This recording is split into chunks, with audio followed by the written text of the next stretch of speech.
The door to my cabin slammed open so hard that it rattled the windows, and before I could even register what was happening, she was there. A woman, wild-eyed, face red with anger, standing in the doorway like she was ready to burn the place down.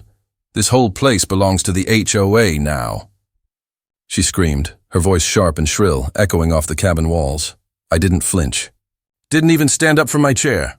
I just took another sip of my coffee, feeling the heat of the steam against my face. I knew exactly what was about to unfold, but I wasn't going to let her see that. She had no idea who she was dealing with. She didn't seem to care that I wasn't reacting. She stormed across the room, waving a crumpled piece of paper at me like it was some kind of weapon. "Pack your things," she hissed. "Your vacation's over. The HOA decided this cabin isn't fit for you. It's going up for community use." I didn't even look at the paper. I just kept my eyes on her, calm and steady. The man sitting across from me, quiet, unassuming, raised an eyebrow. But Karen? She didn't even notice. She was too busy barking orders, trying to assert her power. "You think you can just sit here?" she snapped, slapping the paper down onto the table. "The HOA says you can't stay overnight without approval. Don't even bother calling anyone. The law's on my side." And that's when he finally spoke. His voice was smooth, low and calm, like it had the weight of an entire room behind it. "On your side?" he asked, his tone cutting through the tension like a knife. Karen stopped mid-rant. Her confidence faltered for just a second. She finally turned to face the man sitting across from me, her eyes narrowing. "And who the hell are you?" she asked, her voice dripping with suspicion. "Another trespasser?" I couldn't stop myself. A small smirk tugged at the corner of my lips. She had no idea who she was talking to. "You might want to be careful with your words," I said, my voice calm but firm. "Because you just tried to evict me in front of the state attorney general." For the first time since she barged in, Karen's mouth fell open. She froze, staring at the attorney general like he'd just materialized out of thin air. If you're enjoying this story, don't forget to hit that like button, subscribe, and share with your friends. Trust me, you won't want to miss what happens next. This is just getting started. The room went still, the kind of still that you feel deep in your chest, like time itself has slowed down. Karen stood there, frozen, her eyes darting between me and the attorney general, her face turning an unhealthy shade of white. Her smugness had completely vanished, and in its place was fear. The kind of fear that comes when you realize you've made a massive mistake, one you can't fix. The attorney general didn't blink. He just watched her, his gaze unwavering, waiting for her to make her next move. I could almost see her scrambling in her head, trying to think of an excuse, some way to get out of this unscathed, but she was trapped. She opened her mouth, but nothing came out at first. Then finally she spoke, her voice shaky, almost pleading. "You don't understand," she stammered. "I was just following orders. The HOA board, they told me to do this. They said I had to get rid of him. If I didn't, I'd lose my position. You don't know what they're capable of." I felt a chill run down my spine. There it was, the moment she let the truth slip. The HOA wasn't just a group of well-meaning neighbors enforcing rules. It was something much darker, something more dangerous. And it wasn't just her calling the shots. Who?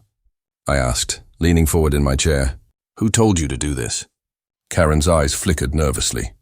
She seemed to hesitate for a moment, as if weighing her options. But there was no way out now. "The president," she muttered under her breath, barely audible. "The HOA president. He said if I didn't handle it, if I didn't get rid of you..."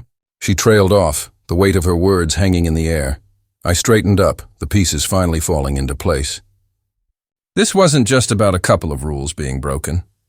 This was about power, control over something bigger. They were trying to push me out, and it was clear now that this wasn't a simple case of an overzealous HOA president. This was personal. The Attorney General's gaze sharpened, his lips pressing into a thin line. "You're telling me the HOA president directed you to trespass, falsify documents, and harass a private property owner?" Karen's face turned an even deeper shade of red, her eyes darting between the Attorney General and me. She was visibly sweating now, her hands trembling as she clutched the crumpled paper to her chest like it was a lifeline. "I didn't want to do this," she whispered, her voice breaking. "But they promised me." They promised I'd keep my position if I just handled this, if I made it go away. The Attorney General didn't respond at first, his eyes narrowing in disbelief. It wasn't just the actions that were illegal. It was the way they had orchestrated this, the way they had used her as a pawn. There was a deeper game at play, one that was far more sinister than I had ever realized. Who else is involved? He asked, his voice steady but sharp, like a knife waiting to cut through the layers of lies. Karen's mouth opened, but she couldn't speak. Her lips trembled, and for the first time since she entered, I saw her as more than just a power-hungry neighbor. She was scared of the people pulling the strings behind the scenes, scared of the consequences if she didn't play her part.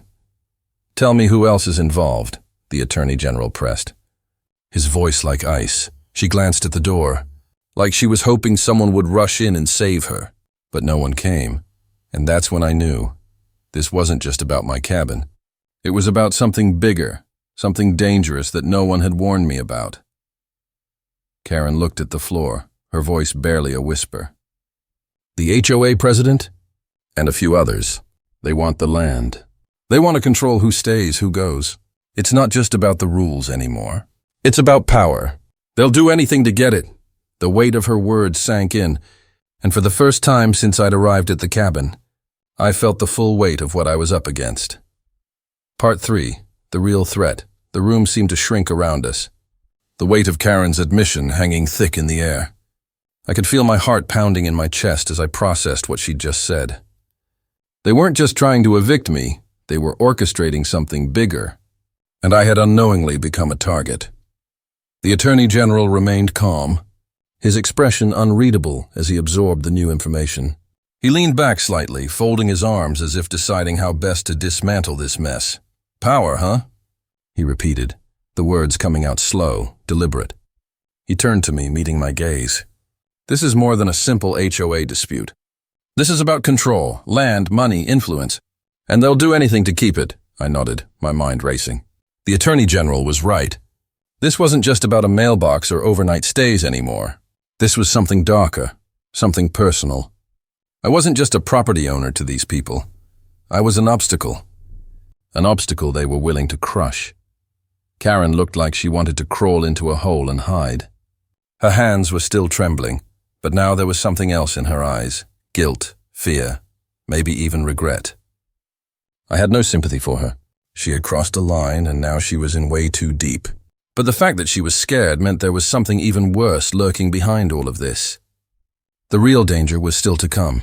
I stepped closer to her, lowering my voice. "If this is about power, then who else is involved? Who's really pulling the strings?" Her eyes darted nervously between me and the Attorney General, and for a moment I thought she might break down completely. But then she took a deep breath, trying to compose herself. I don't know everyone, but it's the president and his people. They want the land for themselves. They'll stop at nothing." Before I could respond, the door creaked open again, cutting her off. Heavy footsteps echoed across the porch, and I could hear the faint rustling of expensive clothes. The air seemed to shift. A tall man in a designer suit entered the cabin, his presence filling the room instantly. He didn't even glance at Karen as he walked in. His gaze locked onto mine, then shifted to the Attorney General, who straightened in his seat, eyes narrowing. "Mr. Lawson," the Attorney General said slowly, the name hanging in the air like a warning. Lawson didn't flinch. Instead, he gave a smile that didn't reach his eyes. "I hear we have a little problem here," he said, his voice dripping with menace. Everything in the room shifted. This wasn't just a confrontation anymore. The game had changed. And Lawson? He was the one in charge now. The air in the cabin shifted as Lawson entered. His presence was commanding, every step deliberate, his suit sharp enough to cut glass. His gaze locked on the Attorney General, his face holding a smug confidence that made the room feel smaller. Karen shrank against the wall, visibly uncomfortable, her eyes flicking between Lawson and the Attorney General. She was nothing but a pawn in this game, but she didn't know how much danger she was in. I could see the guilt in her eyes now, the reality of what she had gotten herself tangled up in. She wasn't the mastermind here, Lawson was. "You must be the Attorney General," Lawson said coolly, his voice dripping with condescension. I wasn't expecting this little surprise, the Attorney General didn't flinch. "Cut the games, Lawson," he replied. "You're not above the law.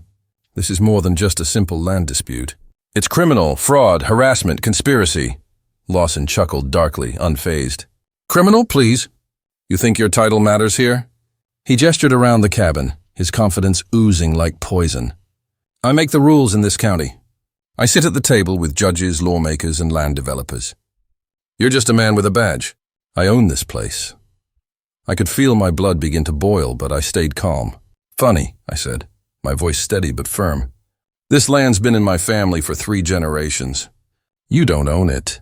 You don't get to decide who stays here." Lawson's smile faltered for just a moment. He didn't like hearing that.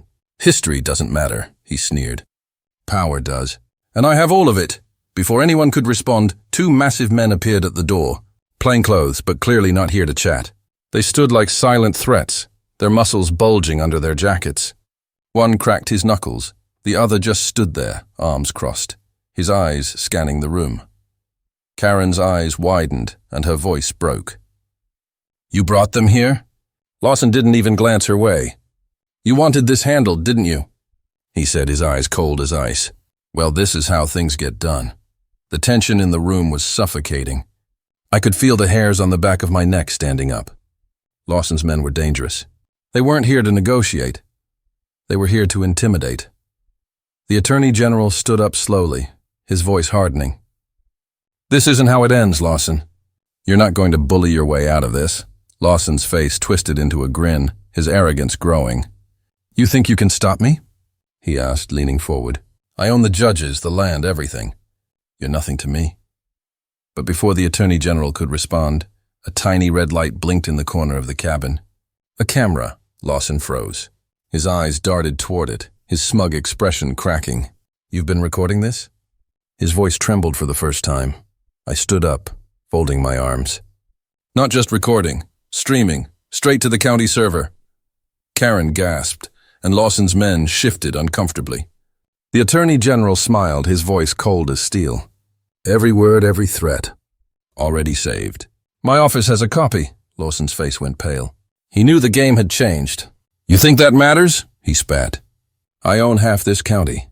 The Attorney General's lips curled into a thin, knowing smile. "Then I guess you forgot about the other half." Lawson's expression twisted with panic as the walls closed in on him. The sirens outside grew louder, their wailing filling the cabin as the flashing lights began to cut through the windows, signaling the inevitable. Lawson's once confident demeanor crumbled as he glanced around, his eyes widening with panic. It was clear he realized he had no escape now. His empire of power and intimidation had collapsed. The Attorney General stood firm, his presence unwavering, and his voice cut through the tension, calm but commanding. "You think you can just walk out of here, Lawson? Your game is over." Lawson's eyes darted between the Attorney General, me, the 2 men blocking the door, and finally, the camera in the corner that had captured every word, every threat, every lie. He hesitated, his hand twitching as if he might reach for something, but he knew it was too late. The law had caught up with him. "You don't know who I am," Lawson growled, his voice thick with desperation, trying to regain some semblance of control. "I own this county. You can't do this to me." The Attorney General's lips twisted into a thin, knowing smile. "You might have bought people, Lawson, but you can't buy the truth. You can't buy justice." Lawson's men, once his silent enforcers, now stood frozen, their confidence completely shattered. One of them stepped back, looking between Lawson and the deputies that had entered the cabin, while the other nervously scanned the room, his hand still hovering near his side but unsure of what to do next. "Take him," the Attorney General said, his tone as firm as steel. Before Lawson could protest, sheriff's deputies stormed in, their badges gleaming in the flashing lights outside. They wasted no time in grabbing him, snapping handcuffs onto his wrists as he struggled. "You can't do this. I own you," he shouted, his voice raw with fury, but the deputies didn't respond to his threats. They simply dragged him toward the door, ignoring his protests as they shoved him outside onto the porch. His men backed away, hands raised in surrender, clearly realizing they had no choice but to let the law take its course. Karen, standing by the table, was a far cry from the woman who had walked into the cabin earlier. Tears streaked her face and her shoulders slumped, the weight of her actions catching up with her. She hadn't known what she was getting into, and now there was no turning back. One of the deputies turned to me, his voice reassuring but professional. "You're good. This is your property." I nodded, feeling a weight lift off my chest as the battle was finally over. As Lawson was shoved into the back of the squad car, his shouts growing more distant, I stepped outside and took in a deep breath of the cool night air. For the first time in weeks, I felt peace. The fight had been long, but I had won. The law had prevailed. Thank you for following along. If you enjoyed this story, don't forget to like, subscribe, and share. Stay tuned for more gripping tales of justice served.